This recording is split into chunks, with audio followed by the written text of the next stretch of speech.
Good afternoon and welcome to the COVID-19 preparedness webinar series by the Max Institute of Healthcare Management at the Indian School of Business. I am Soumya Shashidhara, the Associate Director of the Institute and the host of the series. This particular webinar we are doing in association with Equitable Health Access Consortium. This is an organization which deeply believes and drives thinking and action towards equitable health. We will be today discussing maintaining continuity of healthcare in rural and urban setting during COVID times. On the panel, we have Dr. C S Parmesh, Director, Tata Memorial Hospital, Dr. Evita Fernandez, Chairperson, Fernandez Hospital Foundation, and Dr. Pavitra Mohan, Founder, Basic Healthcare Services. We have on call Arnaz Dalal, who is the Chief Executive Officer of the EHA Consortium, and I hand over the mic to her for her to introduce the panelists in detail and start off the session. Arnaz, over to you, please. Thank you, Soumya. Good afternoon, everybody. I would like to thank ISB for allowing us to host this in conjunction with them, the series, because we have a lot of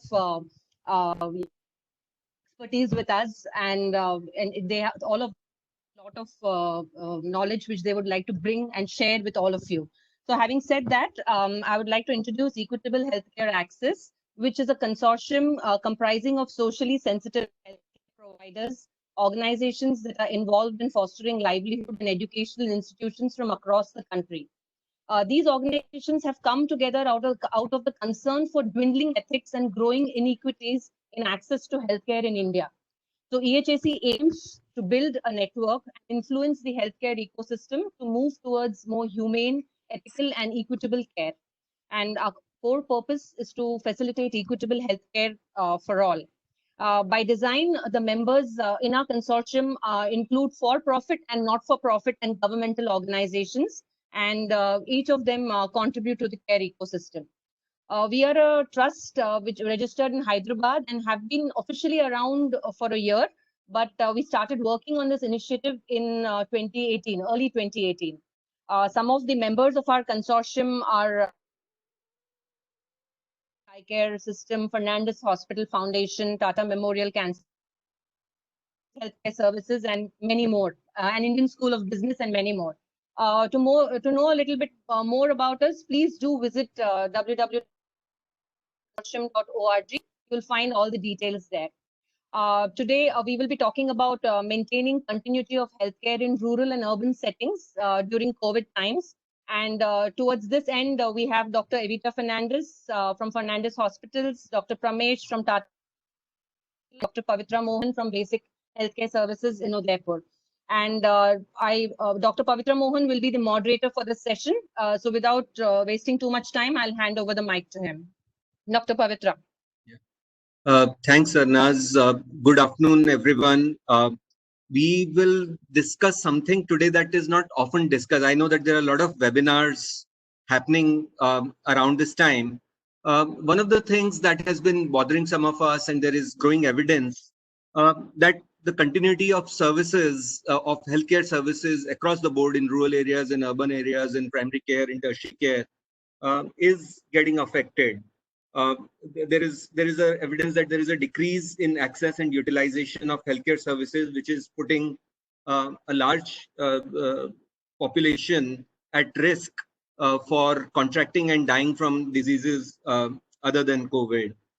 So the purpose today is to share some of our own thoughts and experiences of disruption of services, but also come out with solutions based on our own experience or from our experiences of others and evidence that what can be done to ensure that there is continuity of services.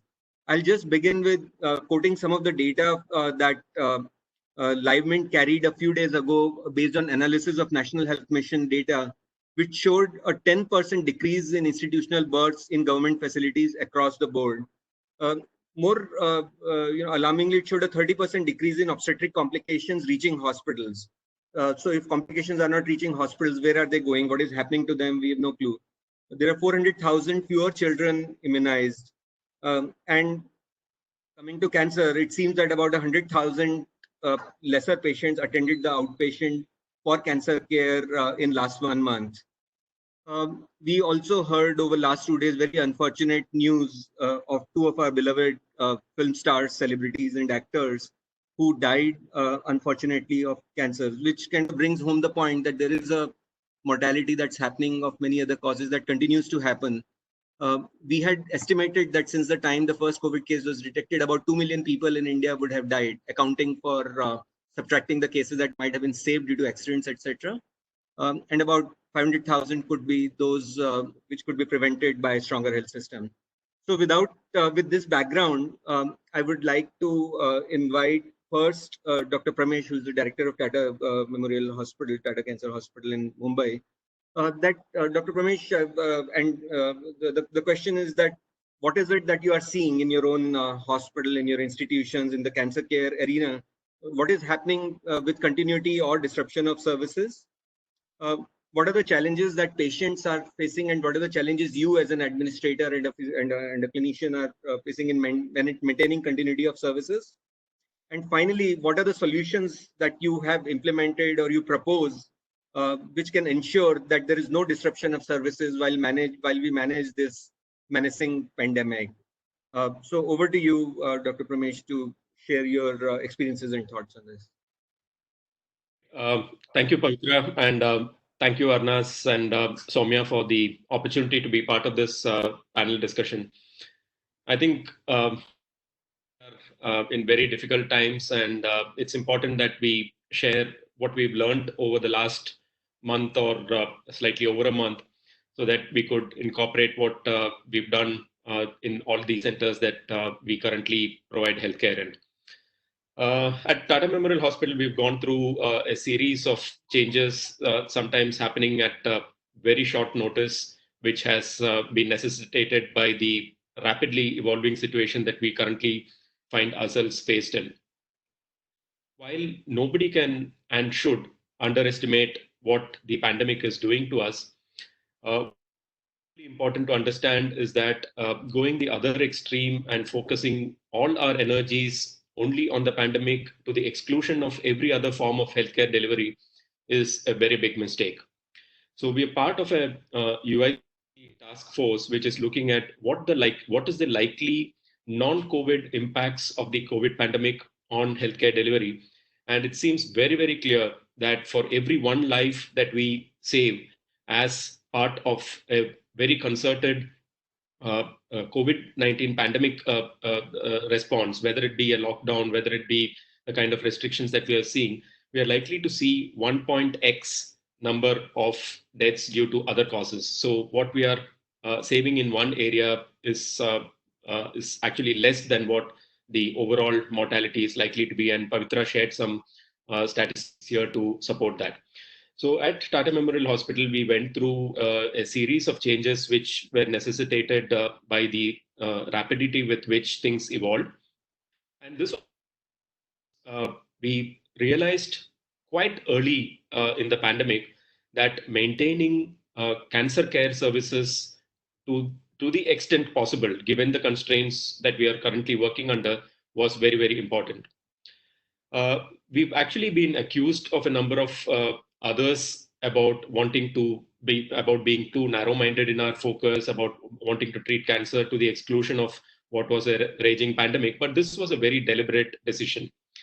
While we do take our responsibility to treat COVID as primary doctors in the first place, we would be grossly shirking our responsibility as cancer care providers, because the impact of delays and denials of treatment in cancer are likely to be quite devastating.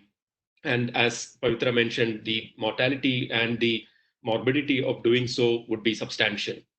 So this was a very deliberate decision that we took. And I must admit, it wasn't a very easy decision given the pressures that we had from multiple sources to focus all our energies on COVID to the exclusion of everything else. But once we took this decision, it gave us focus on how we were to direct the rest of our approach to. I'm sure you'll hear this as a recurring theme, that there have been several challenges, one because of the pandemic and two because of the restrictions and the lockdown that have been imposed as a consequence of that. First, with the pandemic itself, the fact that the rate of the contagiousness of the virus was remarkably high meant that there was a lot of fear amongst the public, fear amongst patients, and fear amongst our own employees. While the first and the last is probably a universal phenomenon, the fear amongst the general public as well as employees of any organization, whether it be healthcare or otherwise, the mid bit, that is the fear amongst the patients, was far less pronounced than either of the other two. And this is primarily because these were patients with cancer, a diagnosed condition which had its own implications. And just the fear of contracting COVID was not big enough for them to deprioritize their cancer care. So with the result that most patients with cancer have been quite keen to continue with their cancer care and not really deny themselves care. But what has happened as a consequence of both the pandemic, amongst the fear amongst the general public as well as amongst the employees, is that several hospitals have actually scaled down their services to a very low level. And when it comes to cancer, this can, as I mentioned, have devastating consequences. So as I mentioned, we made the decision very early, and we took a lot of steps to try and get things to as normal a situation as possible. One of the first steps that we took was to establish a core group within the hospital, which was tasked with the job of trying to react to situations, and not only just react to situations, but actually predict situations and preempt problems from happening. And this is something like, it's almost like a war zone, war room kind of a concept, where you have all the bits of information feeding into a central core group based on which decisions are taken. And this core group to me has been extremely important in our ability to being able to make very quick decisions with inadequate information, with a lot of assumptions, and living with those decisions that we've had to take. The second most important aspect of the way we've dealt with it has been open, transparent communication with our staff. I think this is probably the single most important thing which either makes or breaks an organization and its response to that. Given the panic surrounding COVID-19, we were very clear that we needed to be extremely open and transparent in our communication with the staff. There was at no point a delay between an event which had happened in the hospital and the staff being informed about it and the measures being taken to counter it, as well as the preemptive steps that we were taking at every single step. So I'll break down the solutions that we put, and I'm sure all of you are aware of the challenges. These are common across all situations, but I'll break down the solutions that we took into 2 or 3 areas. The first was the fact that we had to realize that regardless of our best intentions, there was inevitably a scaling down of services. And in order to use those scaled down services to the optimum, we were faced with some fairly tough decisions that we needed to take as far as cancer care was concerned. So this was, one, forced upon us by the fact that we had to scale down. And two, there has been some very preliminary data which has come in from China and Italy. The outcomes of patients with cancer who develop COVID are much worse than those without cancer who develop COVID. And therefore, we needed to be quite circumspect in choosing our patients and what kind of treatments to give them. So we decided that necessarily they had to be a triaging system. We had to prioritize some forms of treatment over others. And while this might seem a harsh decision and a moral dilemma, I think these were tough decisions which we needed to take. So we decided that we would prioritize curative treatment where the margin, the survival benefits of treating over not treating are substantial. And when it comes to cancer, there are a whole number of situations in the palliative setting where beyond palliative care, when you start talking of palliative chemotherapy, palliative radiotherapy, and palliative surgery, you could exhaust a lot of resources in very short time and not get what investment by way of resources and effort you are putting in. So we decided to prioritize those treatments which are curative. For example, leukemias, lymphomas, early stage cancers over those which were marginal benefits. So we had to be quite ruthless in eliminating those treatments which provided a few weeks of survival benefit at the cost of investing a lot of resources into it. So we could debate on the ethics of doing that, but this is something that we had to do very quickly. We did a lot of patient-directed activities to minimize their risks. So when patients come in from the community, you see a lot of overlap between the symptoms of patients on cancer treatment and those of COVID. For example, patients with radiation very often get sore throats. Patients on chemotherapy very often get fever and infections. So we had to screen these patients and at the same time keep our staff safe. So we didn't want to risk the health of our staff as well. So we held a lot of screening camps outside the hospital buildings so that we minimize the chances of a potentially positive COVID patient entering the hospital. The other aspects that we did was to restrict the number of family members or friends accompanying patients. We had to do this for the sake of physical distancing. And in a situation in India where a number of family members or friends accompany patients, we had to restrict it to one relative or friend per patient who visited the hospital. With the number of follow-ups that we had, we decided that these were again less likely to benefit from a routine medical checkup in the physical sense. So we were quick to pick up from our electronic medical records the contact numbers of patients on routine without symptoms. So we started a process of video and teleconsults with them on a war footing. So as we speak, we are doing the teleconsults for the patients who are supposed to visit us in the month of May, thereby to a large extent avoiding their physical visit to the hospital, again helping us with physical distancing.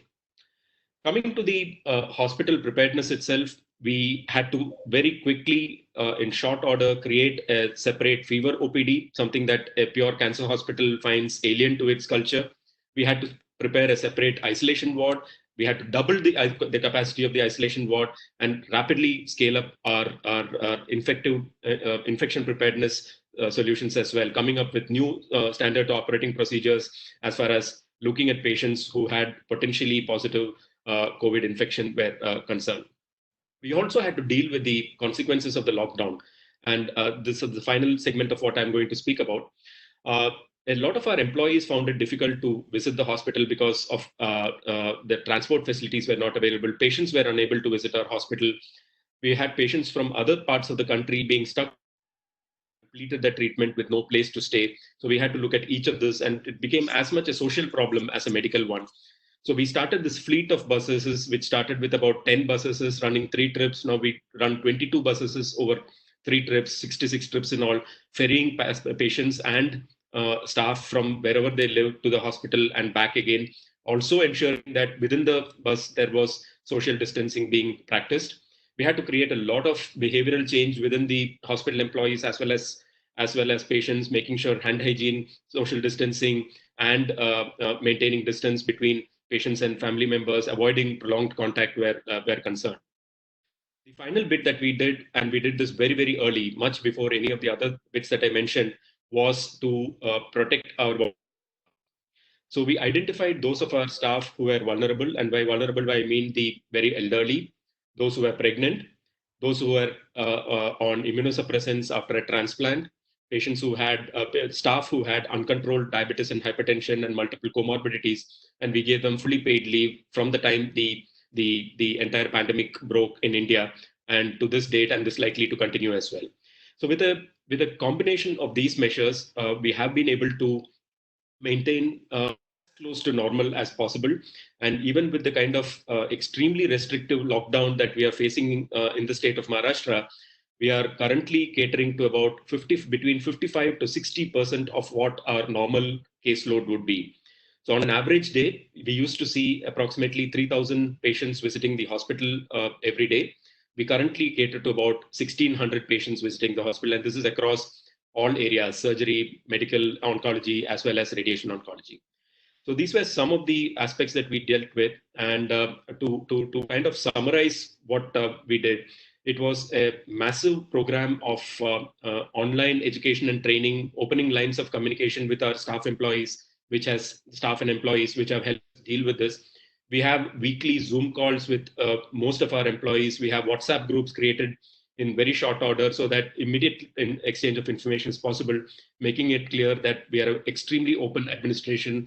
We complete the lines of communications are open, and we've emphasized to our employees that this is not likely to go away in a hurry. It's likely to be with us for a few months, if not longer, and we need to deal with it. And the only way of dealing with it is to adhere to the basic principles of physical distancing, hand hygiene, and the use of masks. And this has helped us a lot in being able to kind of maintain a semblance of the of normalcy that we have when it comes to providing cancer care services. So I'll stop with that for now, wait for the rest of the panelists to speak, and we'll probably take questions at the end.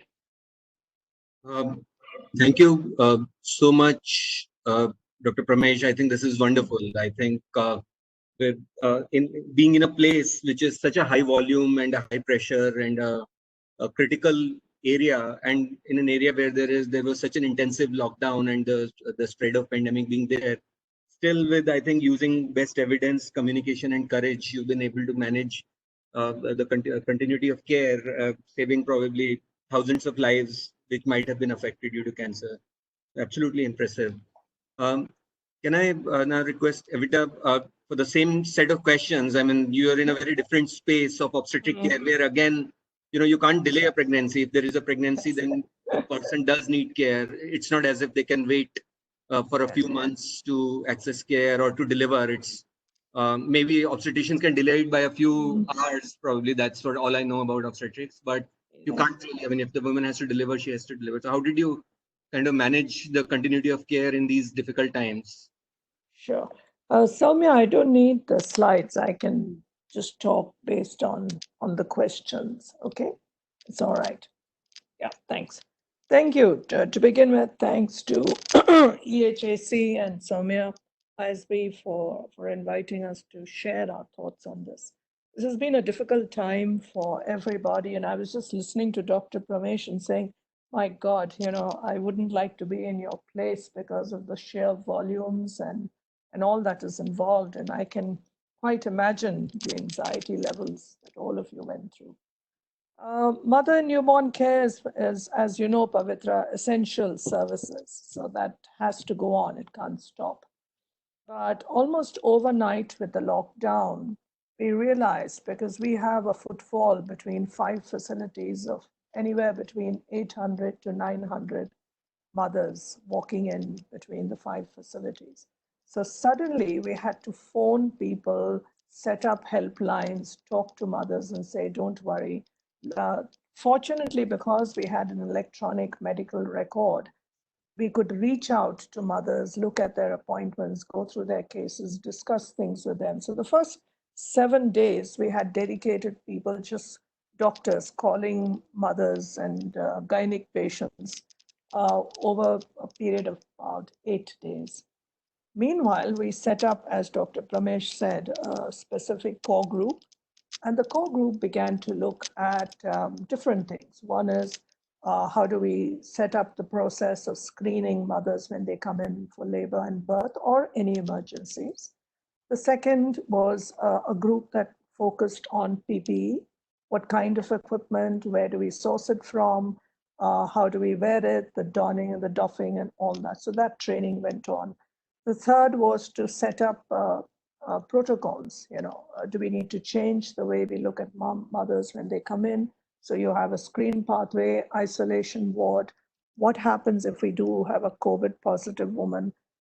Then where do we birth these mothers? So there were a whole load of changes that had to take place. And within about 7 days, we had this under control. And by the 9th day, we set up a paid telehealth service because, as you would imagine, our revenues dropped tremendously. Over the weekend, our OPs touch about 1,200 mothers. So it was virtually down to zero. And so we had to try and also reach out to mothers. So that was something that we very quickly set up. But I share what Dr. Parmesh has said. There was so much anxiety. You could sense that, particularly mothers who had lost babies before, whom we would call high-risk mothers, mothers with diabetes, mothers who've had hypertension before, stillborn babies. How do we get them to the hospital? We couldn't do scans, we couldn't do serial visits. So we had to kind of go back to monitoring mothers virtually with just clinical findings. Is your baby moving? Are you able to take your blood pressure at home?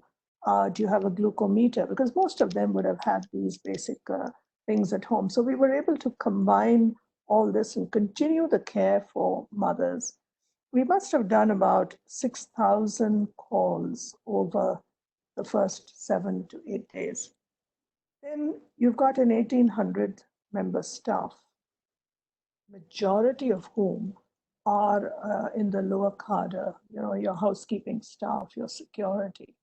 And there was no way we could expect them to come. There's no transport. We didn't want public transport. And like Dr. Parmesh said, we set up a whole set of shuttle services to pick up just the minimal staff that we required. The other factor that challenge that we had, we have 500 nurses, residential, and we had just invested in an apartment block that had 3 towers. And we had all 500 in these 3 towers. And we suddenly realized, oh my God, if even one nurse gets infected, the whole thing would have to be quarantined. That meant almost 400 to 500 nurses not being available. So we had to break them into smaller clusters and house them in different places so that we would reduce the chances of people being quarantined in large groups. So that took a little bit of thinking, and we used our OP facilities that had shut down into housing our nurses. Supplying food to our staff and patients was another challenge with the lockdown, but the police that way were okay. But the main thing was the anxiety among the mothers who couldn't come in, and mothers who were worried because there was no vaccination available for their babies. And so that was another anxiety level. So we very quickly set up a service with a team of psychologists, and we made that available for mothers and for our staff. A lot of our staff also suffered anxiety levels, and particularly when it came to their salaries, were they going to get their salaries or not? And we had decided that below a certain level, there was no way we would touch those salaries. We would honor those salaries. So the whole of everybody got their salaries in the month of March. In April, I must say I was overwhelmed by quite a few of our staff actually volunteering and saying, we would like to take a pay cut because we realize we're going through a crisis, and this is what we would like to do. So it also brought about a tremendous level of loyalty and support. But I think what we found most difficult, as Dr. Parmesh said, there were some decisions they had to take to prioritize which patient needed care. We also had to prioritize. And that was difficult because your heart ached for the mother who would probably require, let's say, a cerclage for a cervical length that was short. But was that so important at this point when you had no way of testing her? You had no idea if she was COVID negative, positive, or if she came in from abroad, husband just landed, but she needed a certain procedure. Do we bring them in? Do we subject people to? There were many, many difficult decisions that we had to take, and they were not very easy. Our references, our referrals, our heart ached for mothers because about 10% of the mothers that come to the high-risk hospital come from out of Hyderabad. So they felt a tremendous sense of abandonment because they couldn't cross into the city. So we tried to hook up with the doctors in small cities, in the districts, to see could they offer care to these mothers. I must say this was probably one of the most challenging times that I've experienced as a professional. And compounding these challenges where you felt you were not able to reach out to those mothers as much as you wanted. Watching the images of the migrant workers, the children who were left abandoned across the country, added, I must say, to my own level of anxiety. Because while you felt, oh my God, how will we handle this? You realized there were far greater problems than what we were facing. Any questions? I'm ready to take. Thanks so much, Evita. I think, running a network of obstetric hospitals, you feel responsible for women who have been enrolled with you, who seek you out for care during pregnancy, and they're bothered about the outcome of the pregnancy, about the child to be, and to be able to deliver services with empathy, with concern for your own staff, etc. It's stupendous. I think there are a lot of learnings here. I would, since I'm also, and I'll just change my hat now, besides being moderator, I'll also share some of the thoughts and our own experiences from South Rajasthan. The context being primary healthcare clinics in rural, remote areas with very, very underserved and populations with very limited access to healthcare, even in normal times. A lot of them being migrants, some of whom are still stuck in Mumbai and Karnataka and other places. And their families being here, the access to food having decreased. And the clinics provide services to about 12,000 population, to 12,000 such population, each of them, a network of 6 such clinics and a primary health center that we run. I think what we started seeing immediately was that the access to care really dropped because of the fear of the breaking the lockdown, fear of the police. There was also a fear of contracting the infections because all sorts of myths were going around. The transport, so these were people who would be either walking or taking actually renting out a motorcycle of a wealthier neighbor. All of that stopped. There were a lot of myths around how the virus, for example, a common myth was that anybody who contracts coronavirus dies. That's the kind of fear that's playing around. Some of the migrants who had already returned, because now more of them were staying home, the violence, the domestic violence cases started increasing. We started seeing patients coming to us with ketoacidosis because their insulin had stopped. Patients with HIV whose treatment was due, but they had to travel to ART center every month on a bus to collect it, and they were not able to collect it. Patient we saw, somebody who died because of tuberculosis, 1.5 months of break in some of the areas, etc. And what we then, again, I think we decided that it is an ethical imperative to continue services in these areas. We cannot afford to reduce services. At the same time, ensure well-being of our staff and minimize the risk of transmission to the patients. Yes. So we decided it very, very carefully and clearly and communicated it to the teams. Got together and looked at evidence-based protocol. What is it that works in primary health settings, right? There's a lot of, emphasis on the equipment per se, on a personal protective equipment, as opposed to personal protective practices. Some of which both of you have alluded to, that how do you ensure that there is restricted admission? How do you ensure a separate place for seeing patients suggestive of COVID? We shifted our outdoors, outpatient outside the clinic and more in the open, reduced the touch, ensured that whatever can be done, restricted the entry of attendants. So we looked at evidence-based protocol, but adapted it to a primary care setting. And continued, as Dr. Umesh also mentioned, about communicating it transparently to the staff. We kept on looking at the evidence from all over the world and said, what is the risk? Who are more at risk? How do you prevent it? And kept sharing whatever was emerging, because I think this is the first time in our careers probably where you needed to be on the top of the evidence every day, and there's so much of conflicting evidence. Absolutely. But trying to make sense of it and saying that, okay, do you need hydroxychloroquine? Because everybody now knows that something like hydroxychloroquine. But being transparent about it, that yes, we do not know. I mean, and these are the risks and these are the benefits, and keep kind of adopting it to the clinics. We also, so while we our own EMRs and our records, we looked at the patients who are chronic patients and who are from outside our catchment area, who no way could come back to us. So we looked at patients of tuberculosis, of HIV, of diabetes, identified them, and through our outreach workers, they kind of delivered the drugs at the household level. so there were a lot of these health workers are now going out to their homes, and patients said that, wow, we thought that we would never be able to now continue treatment this month because of the fear and lack of access, etc. But that we were able to reach out to many of them. Again, we have to prioritize and Yes. No. at the district, and so prioritizing some of it. Continue to be in touch with the staff. I think for the first time we started using Zooms in some of these remote clinics, and said that we have to see each other, we have to keep talking to each other. Please let us know what is happening.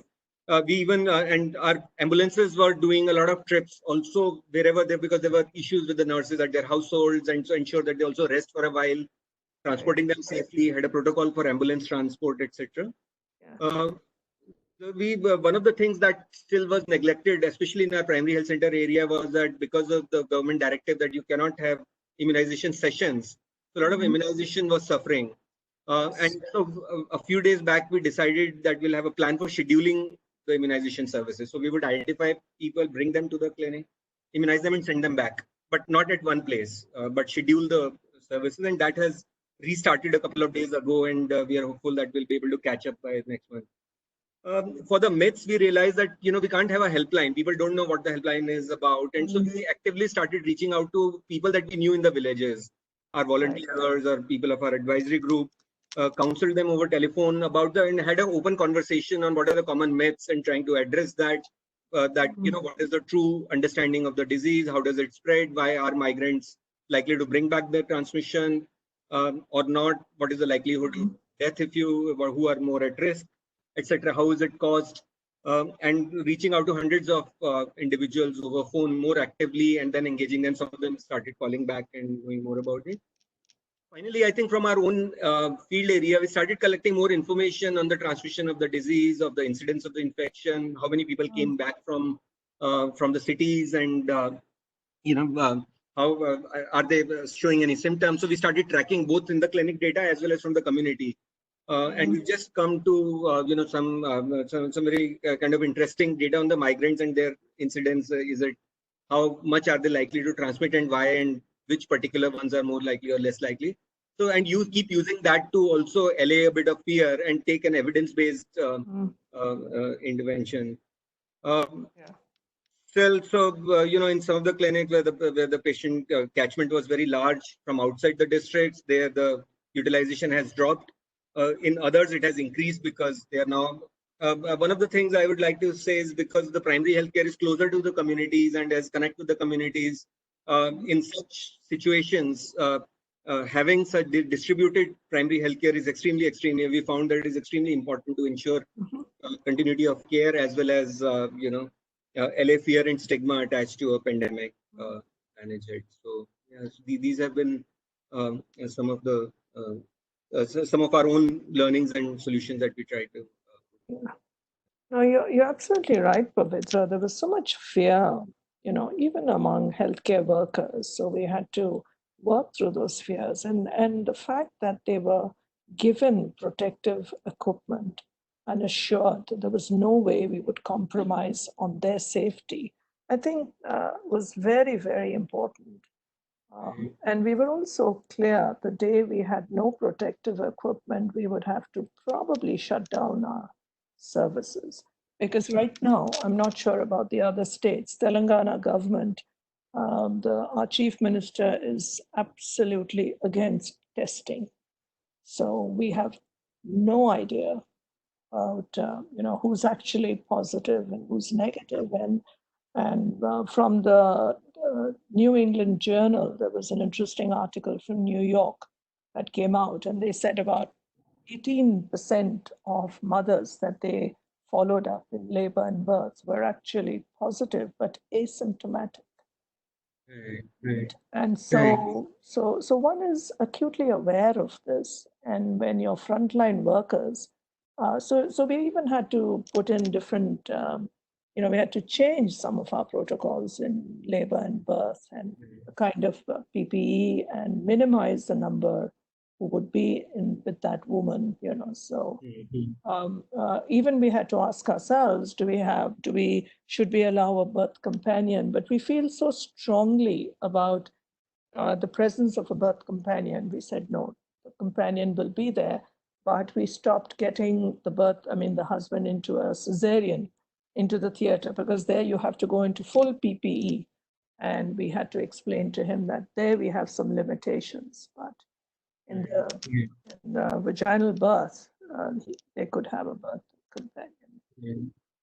So thanks everyone for such amazing thoughts. I think this is extremely incredible. I'll just try to summarize a few of the key features that is common to all the panels, and then I'll kind of hand over to Samir and to the audience to ask questions to the panelists.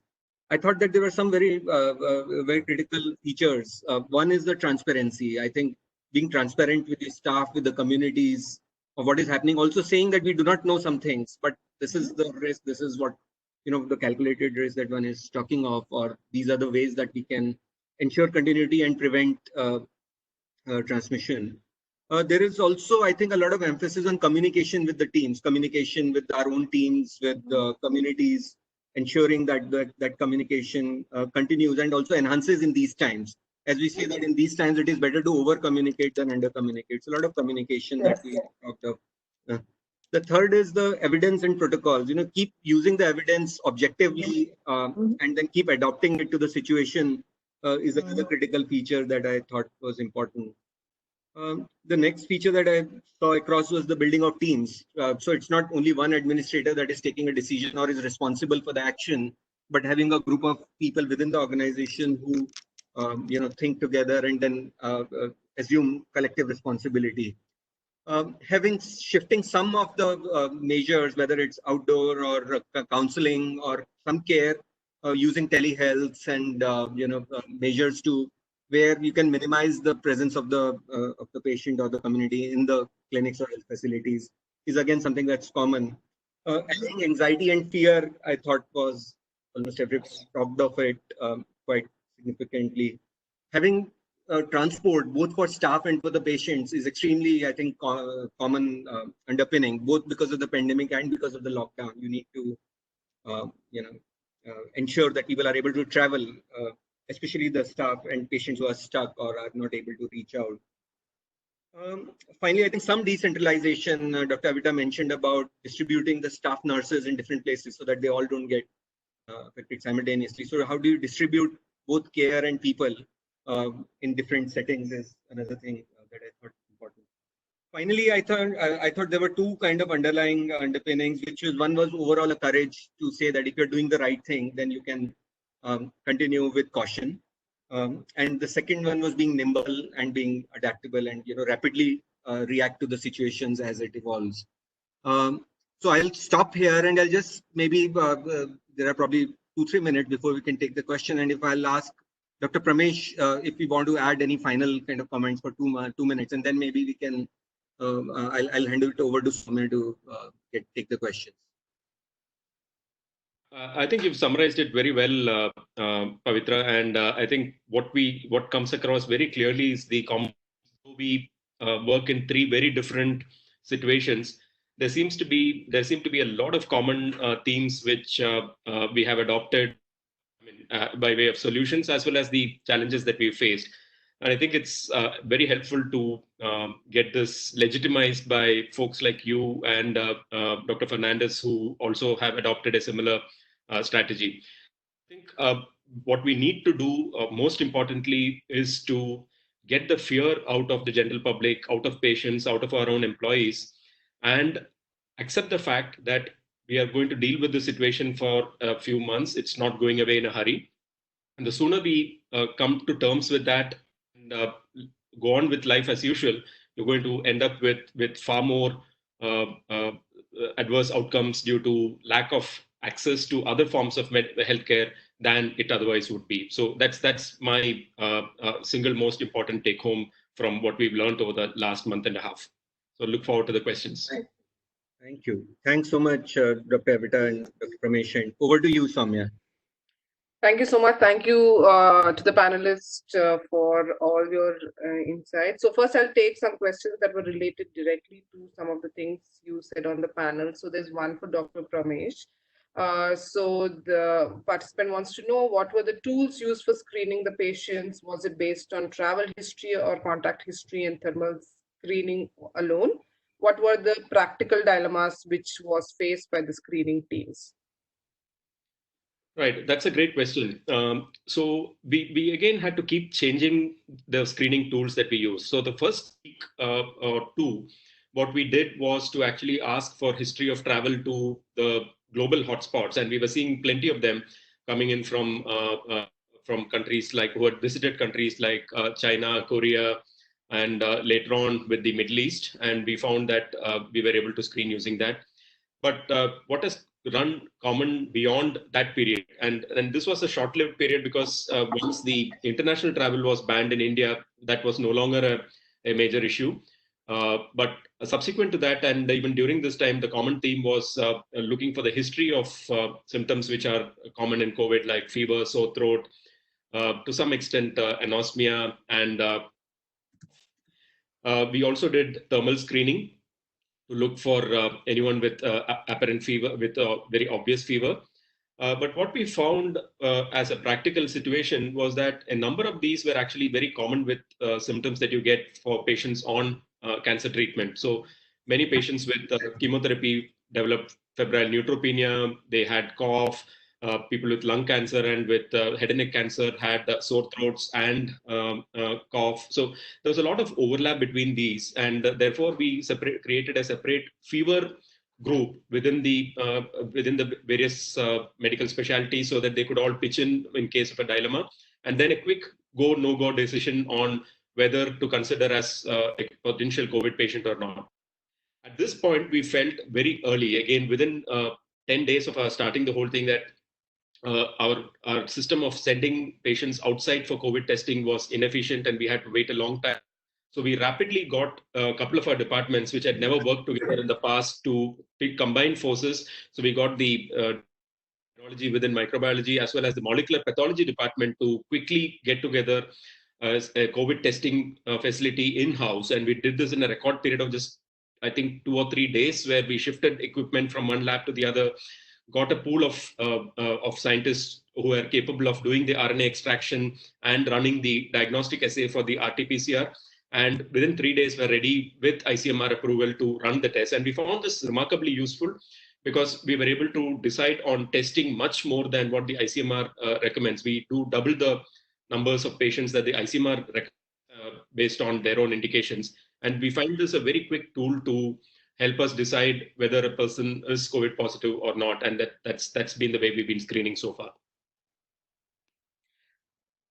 There's also a few questions about more focused understanding on what's happening at the in the rural, because I think equitable health or access was a challenge by itself even earlier to this very difficult situation. So if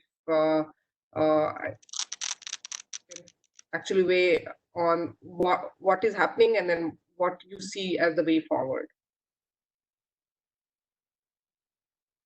Dr. Mohan, do you want to take that, please? Sorry, can you please repeat the question, Soumya? I didn't get the question. So, yeah, so this question is about what's the difference between the challenges that has been faced in rural and urban. I think we talked a lot about some of this urban settings, and I think if Pavitra can dwell a little bit about the challenges that you're seeing broadly in the rural setting, considering access to health primarily has always been an issue, even before the COVID situation. Right. So I think Soumya put it clearly that the access to healthcare was in any case a huge problem in these areas. How it has worsened further during COVID and following the lockdown and the restrictions in movement is that people who were earlier able to, for example, come on a public transport to reach the clinic, which is 30 kilometers away, or the primary health center, which is 20 kilometers away, are not able to reach there anymore. They have also lost their livelihoods. Many of them. These are areas also where the nutrition was a huge problem, and the food availability itself has decreased, and that has both increased the risk of infection as well as further restricted their ability to reach the primary health center or the nearest hospital. For example, the nearest referral hospital from areas we work is 100 kilometers away. And in absence of any, how do you ensure diagnostics? We would be shipping sample. How do you, so a lot of people are now coming to us from close by areas who were consulting somewhere else, but now do not have any access to drugs. So, when you also talk of solutions like video consulting, etc., in these areas, how do you ensure diagnostics and how do you ensure drugs becomes an additional kind of a challenge? Coupled with it, the fact that these were areas also in many rural areas in India, including ours, a lot of migrants have been either stuck at the other end or they have returned. In both cases, they are facing problems. At this end, they are also facing discrimination and fear because the communities themselves feel that they are the ones who might kind of have contracted infections, and then they might kind of transmit it in the communities that they come back to. So I would think that the issue of access, the issue of myths, which are of different kinds and fears, are what make the rural areas even more difficult. And sheer availability of healthcare services. How do you ensure a video? How do you have a video solution in communities where the penetration to smartphone is very, very limited, right? So you will have, so the changes would be that, I mean, for example, in our case, we are reaching out more and more physically through our outreach health workers individually to households, rather than being able to set up a video consulting service with the communities, delivering drugs at the household, setting up a telephone counseling, which is more active rather than passive. So these would be some of the differences that would be there between the rural and the urban settings. Great, thank you. So I want to direct this particular question to Dr. Evita, because I think we talked about, so how are hospitals management procuring of medicines that are needed for treatment and things like that? So Dr. Evita, would you like to? Medicines are still considered essential, Soumya, and we've not faced any problem with medicines.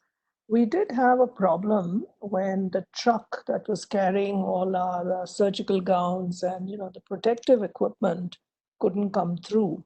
I think for about 48 hours they were stuck at the border of Telangana border between Karnataka and Telangana. There was some problem for some time, and I'm sure that would have affected many other hospitals because without that protective equipment, our staff would have to. I mean, we were worried, would we be able to run our services? But we've had problems with medicines because in the city itself, I think we've had no problem. I'm not aware of that.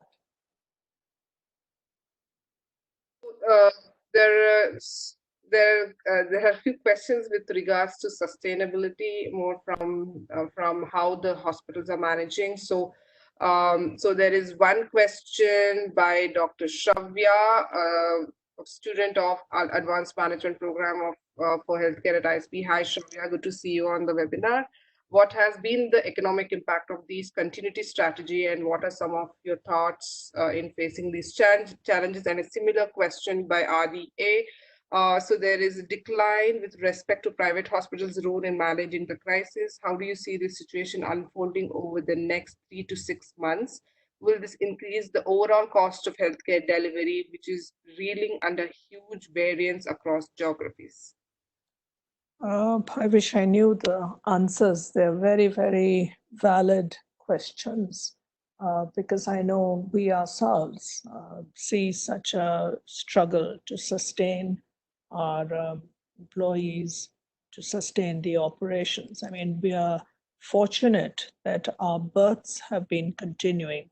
We do anywhere between 800 to 900 deliveries a month. Yes, we've dropped to 750 the month of April. So about 150 mothers would have had to go elsewhere, find places.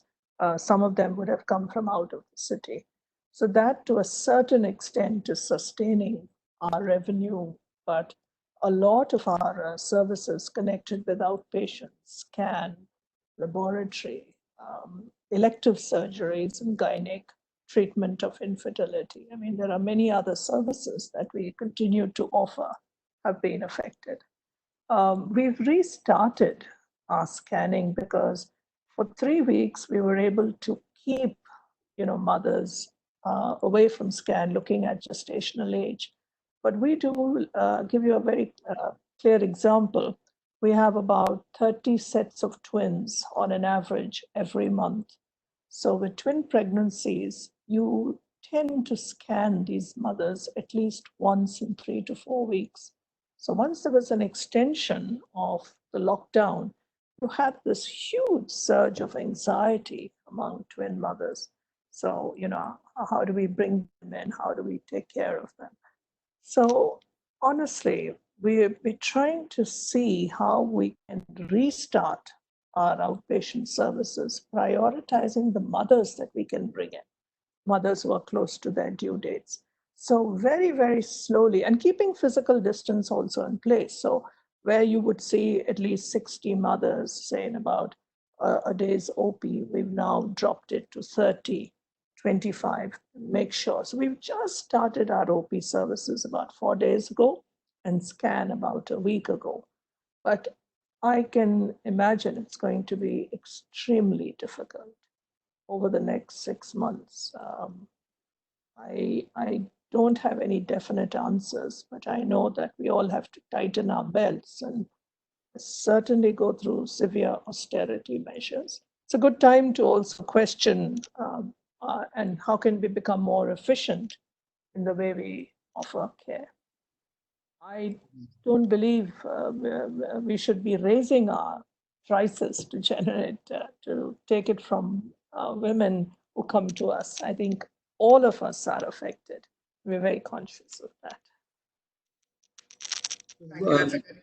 Sorry, please. I'm not the best person to answer this question. We are a not-for-profit organization, and the costs of delivering services have, of course, increased, and they will probably remain increased if the goal is to reach out to patients and ensure that patients are not denied healthcare services. I think we'll have to be more innovative. We'll have to build these costs.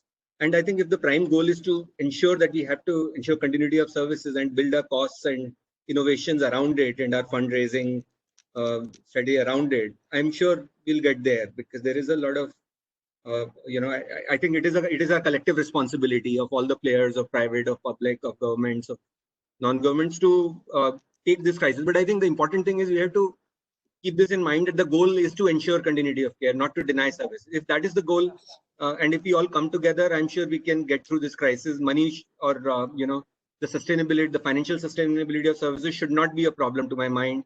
Though again, as I said, that we are not a for-profit company, but my belief is that we've never, but we still need to raise funds to keep the services going, and the costs are going up.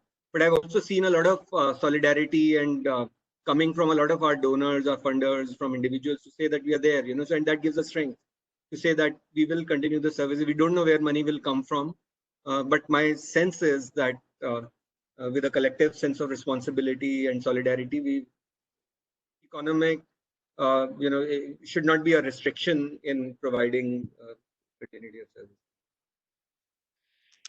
Pavitra, just to remind you that we are a not-for-profit, but still, to even sustain the operations, to offer care across the board, even things like for PPE, if you have a mother who is in a general ward, and a general ward mother does not pay for her services, there's no way you can even ask her to contribute to the cost of the PPE. I mean, these decisions are very, very difficult ones. Yeah. No, I agree. I mean, yeah. So I'm going to take one next question, which is pointed towards how the healthcare system is evolving. So there is Rahul Chatterjee who asked, in order to ensure continuity of care, wouldn't a country-wide population health management system help? For example, during the COVID period, we could be able to identify male greater than 60 years with chronic conditions like diabetes and hypertension. I would like to direct this question to Dr. Parmesh, please. That's a really interesting and very provocative question. And I think that's if we really think big enough, that we could actually use this opportunity to do so. So in fact, closely with this organization called iSpurt, which is based out of Bangalore, which is a bunch of IT professionals who made their fortunes working for Google, Microsoft, Dell, and as more as a hobby than anything else, look at huge social problems and try to solve them. So they are the folks who built Aadhaar, DigiLocker, India Health Stack, and so on. So we work pretty closely with them as part of the National Cancer Grid. And one of the approaches that we've taken with them, which actually preceded the COVID pandemic by quite a bit, was to create a system of how patient health records, regardless of what format they were used in, could be shared freely across healthcare providers, the patient being the sole owner of the data. So though this was planned at a time when COVID didn't exist, a couple of years before COVID came into the picture, this has been very, very useful, because one of the things that we are trying to see whether we can scale up is to actually, so the approach that we've taken is thus. We know that the elderly, the vulnerable, don't do as well when they develop an infection as the younger ones. So the overall grand plan is that the vulnerable are protected, which means that they have a more restricted lifestyle in the immediate future. We allow the younger population to gradually get exposed to the virus and get some kind of a herd immunity. This is quite a controversial area, but it's when you look at a long-term strategy, the only likely one that's likely to succeed. It's practically impossible that you'll eliminate every single symptomatic or asymptomatic carrier with COVID in the community, thereby reducing transmission. The plan to make this younger community safe is to do mass testing of populations, whether it be employer-driven or individual-driven, where we check for antibodies against the COVID virus. And it's an estimate that anywhere between 40 to 80 times of the population that we have currently screened have to some extent been exposed to the virus and have developed immunity to it, and to see whether they could in a very phased manner be released into the community, thereby contributing to the economy, as well as giving them a little more added confidence that the likelihood, though this is not certain for now yet, and I don't want to be misquoted on this, that if you develop IgG antibodies, then the likelihood of your being immune to developing the virus again is less than in others. It doesn't for a moment suggest that you could on your social distancing, that you could relax on hand hygiene, and you could relax on any other aspect that we stress upon, but it just gives that little added level of confidence that you might actually be safe. And this is an approach that if it is adopted by a reasonable critical mass of the population, we could actually see the beginning of how this entire problem could be sorted.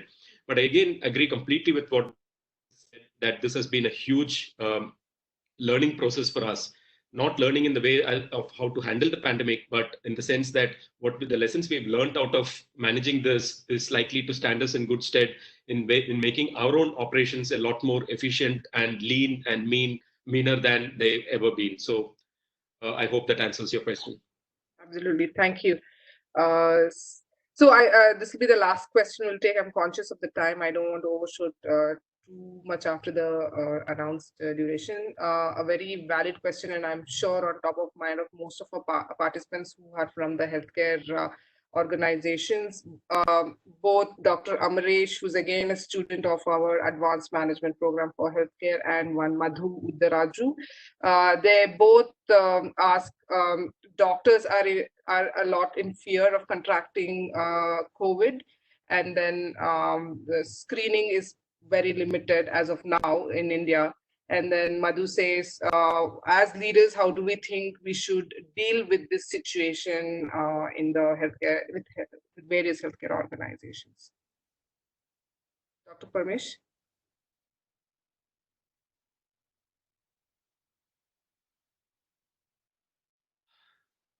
Sorry, your voice broke off in the middle of that question. Would you mind just repeating the gist of that question again, please? Sorry. So the question is basically about how doctors are in fear of contracting COVID, and there is a very limited testing that is happening right now in India and various states.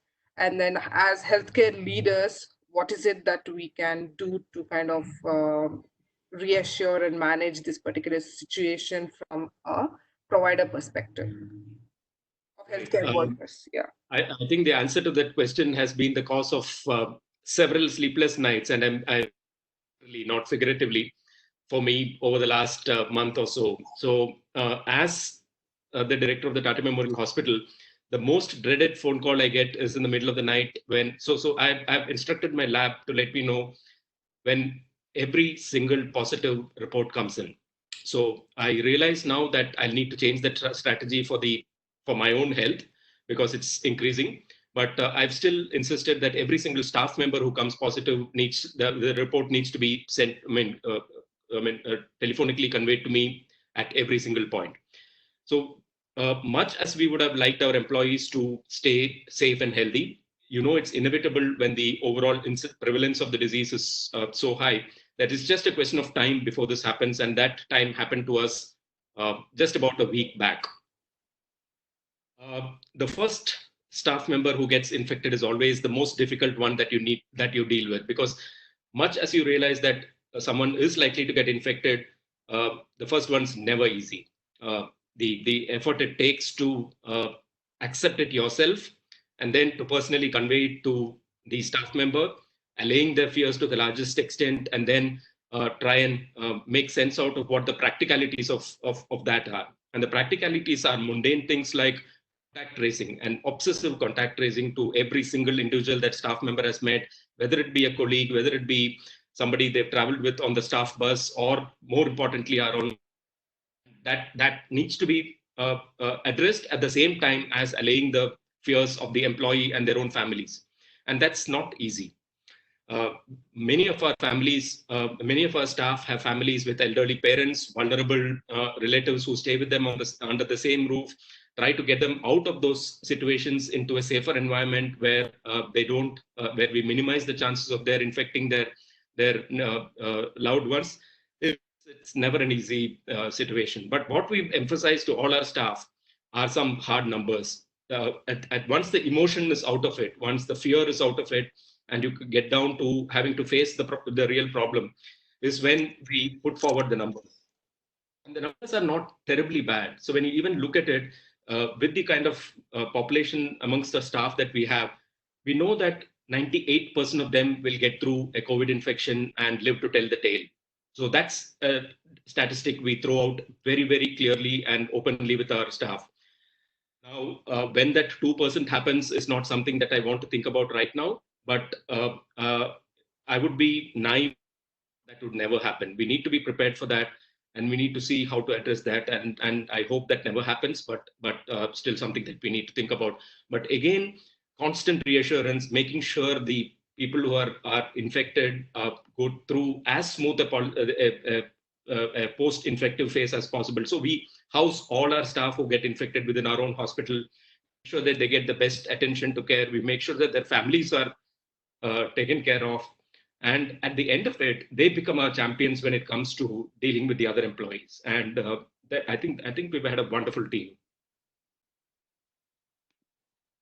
Thank you so much. I think for a fantastic session. And Pavitra, do you want to add anything before we close the session? Otherwise, we can go ahead. No, I'd just like to thank both the panelists, and thought that this conversation should continue, and what we learned today must be put together and shared more widely, because as all of us are saying, that there's a lot of fear out there, and which is as bad as the pandemic itself. And how do we ensure that this fear is alleviated with clear conviction and evidence, and not by it's not driven by anxiety or lack of understanding. And we continue to serve as well as we can in the situations that we are in. So yeah, I look forward to a continued conversation and sharing of the learnings here. Thank you. Thank you so much. Thank you so much. Thank you very much. All the panelists, Arnaz and EHAC. And then before I conclude, I'm just going to share the upcoming webinars on Friday. There have been a lot of questions about how to set up teleconsulting. So Vikram Taplu, who is the CEO of telehealth at Apollo Hospital, alum of our ISB, has volunteered to give out his expertise and best practices that whoever wants to kind of set up teleconsulting can use. And I think we are at a cusp where everybody's thinking about the lockdown exit strategy, and we have Professor Sarang Deo, who's the executive director of the Max Institute of Healthcare Management at ISB, who will be leading a conversation about all the various things one in healthcare organization needs to think about as they come out of lockdown. Stay safe, stay connected. Here are our details. You can stay in touch with ISB at Max Institute at isb.edu. We are on LinkedIn and Twitter. EHAC is available on ehaconsortium.org. They are also on LinkedIn and Twitter. Thank you so much. This crisis is definitely as much as a challenge and an opportunity. And I hope at the end of it, we all come out stronger, but with a lot more humility. Thank you so much, everyone. And I will see you all on Friday for whoever wants to connect with us again about teleconsulting. Bye-bye and have a good day. Thank you. Thank you, everybody. Thank you. Thank you. Thank you very much. Thanks. Bye. Bye. Bye.